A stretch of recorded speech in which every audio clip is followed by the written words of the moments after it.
Hello, hello, and welcome to today's installment of Sharon Creech's Hate That Cat. If you look where we are, we're nearing the end. We only have this much left. All right. March 26th. This is just to say the Skitter McKitter ran away.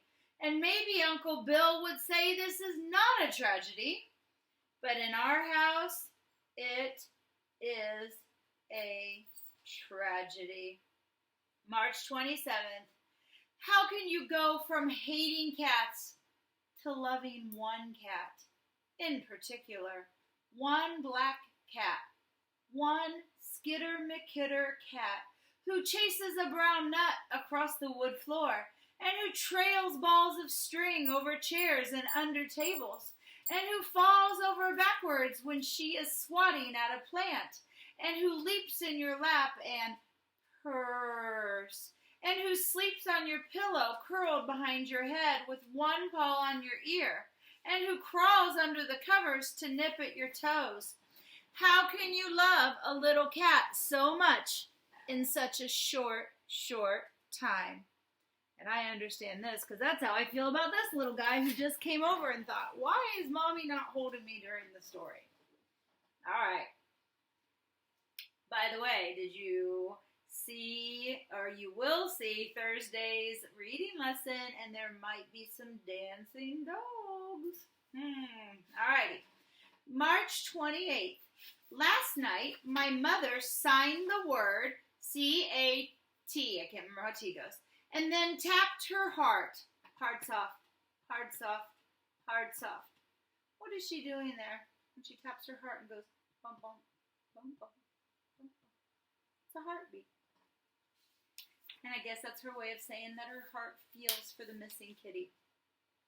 March 31st. Still no Skitter McKitter. We think she got out when the plumber left the door open. I keep thinking about Mr. Christopher Myers' roaming cat and the person in the poem story who says over and over, "Where's your home? Where did you go?" There is a big emptiness in our house, just like there was when my dog Sky died. We've looked everywhere. We've called Skitter's name. We've put out bowls of milk. The only cat who slurps the milk is that other black cat. The mean, fat, black cat that scratches me. I saw it creeping away from the milk bowl. Sorry, it looks like Teddy's reading the story. Licking his chin, lazy, waddling cat, flicking his proud tail. I hate that cat.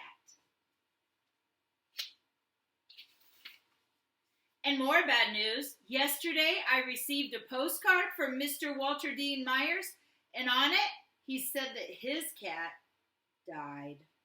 He said his cat was old and had lived a good, long life, but he misses his cat. I know what he means. Keep your doors closed so your cats do not get out. And if you have old cats, take good care of them. Somebody's taking care of me right now. He's being very needy. Mommy's been working all day, and he's really needing some love. April 2nd. Skitter McKitter, here is your home. Why did you go? April 11th. So much depends upon a black kitten mewing outside your back door. Yes, Skitter McKitter is back. I heard scratching and then howling, but it didn't sound like Skitter. When I opened the door, there was that fat black cat making a ruckus, and then I heard softer mewing, kitten mewing, Skitter mewing, lying there. Beside the door was Skitter McKitter, looking thin and bedraggled, with a gash in one ear and a clump of fur missing from her neck. And when I went to reach for Skitter, the fat black cat put a paw out protectively and licked Skitter's ear, and then nudged Skitter up into my hands, and then the fat black cat sat there very still, silent, as I carried Skitter inside. I left the door open in case the fat black cat wanted to come inside too. That's where we should notice a huge shift in his feelings. He hated that cat, but now what has that cat done? He has rescued his beloved Skitter, and so he knows that cat doesn't have a home, and he left the door open in case it wanted to come in. Kind of reminds me of our story with Teacher's Pet and Marmalade and the new Orangeade that came in the house that day. All right, back to the story. But instead, the fat black cat turned and walked away, whisking his fat black tail. Whisk, whisk. I think the fat black cat found Skitter McKitter and saved her and brought her home. I am so sorry I hated that cat. When I held Skitter in my lap and petted her, she licked my hand. Seems familiar. She licked it and licked it. It tasted good to her. It tasted good to her. It tasted good to her. April 18th, The Kitten, inspired by Mr. Alfred Lord Tennyson. That's a new poet for us. Written by Jack. She pats the package with padded paws and pulls apart the golden gauze with her tiny, furry jaws. Then like an acrobat she leaps, legs and ribbon in a heap, tangled round and tangled deep. So short, but so packed with beautiful imagery, and I love how he did his alliteration with the pats the package with padded paws. It just rolls off the tongue and feels so good to read poetry sometimes.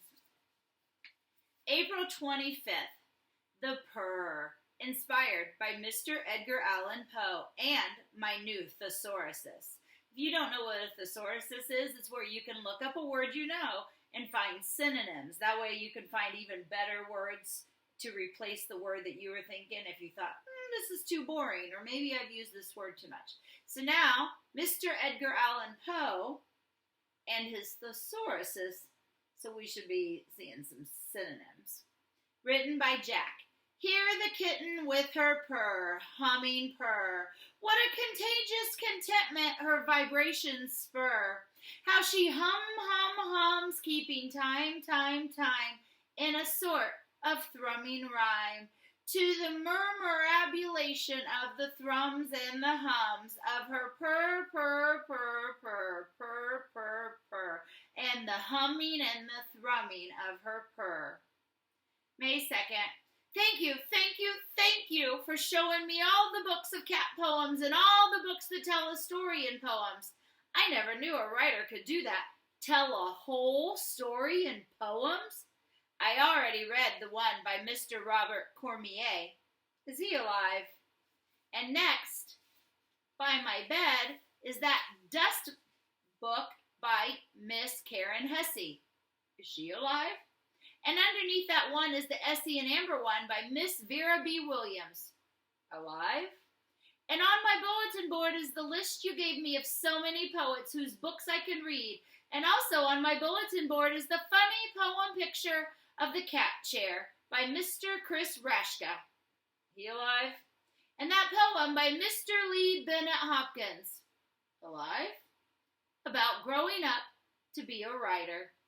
I now have a treasure of words in my room. May 5th. Silent Sounds of Mom, inspired by Mr. Edgar Allan Poe, written by Jack. She see her hands in the air, waving here, waving there. What flickering formations those compositions dare. How she sings in a swish and a bound, bringing sound to the silence of the air, to the silent tabulation of the hush and the hums of the air, of the humming and the hushing of the air. May 9th, Poets' Day. It was grand-delicious finding pictures of so many poets and putting them on the wall in our classroom. All those poets looking back at us, and beside them, some of their poems. So many words and images in our heads. And although I wish they were all alive, and that Dwayne hadn't written D-E-A-D, dead, next to the dead ones. Their words are still there, waiting for someone to read them. Those ineffable, effable words thrumming like purring in our heads.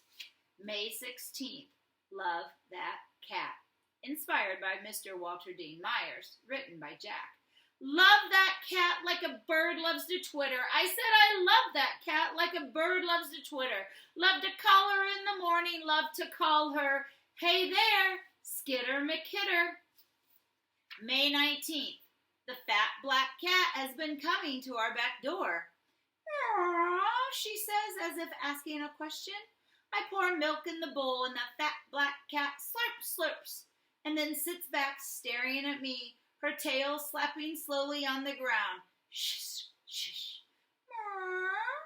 Skitter skitters up and leaps forward, her front paws occasionally landing in the bowl, and the fat black cat licks the top of Skitter's head, and then turns and saunters away, apparently satisfied. So I'm feeling like the cat comes, gets his milk, or gets her milk, and checks up on Skitter, and when she sees everything's cool, she goes away, and he said apparently satisfied. Let me see. We're really at the end of our time, but there's only 3 pages, so we're going to go ahead and finish this book today. May 23rd. Thank you for saying more nice things about me to my parents last night when we read our poems at school. My mother doesn't usually come to these things because she can't hear what's going on. But when you said I could sign for her, that is what she said, or signed to me. I love that, Miss Stretchberry. And although I was embarrassed to stand up in front of everyone and sign all the words for my mother, too many eyes were on me, and it is very hard to keep up with everyone speaking so fast. When I saw my mother's face, it felt good to me. It felt good to me. It felt good to me. June 5th. This is just to say, I will listen for you. I will hear all the sounds in the world, all the delicious and effable sounds, all the thrumming and humming and tintinnabulation sounds. I will hear all the sounds in the world, and I will write them down so that you can hear them too. That's the end of the story.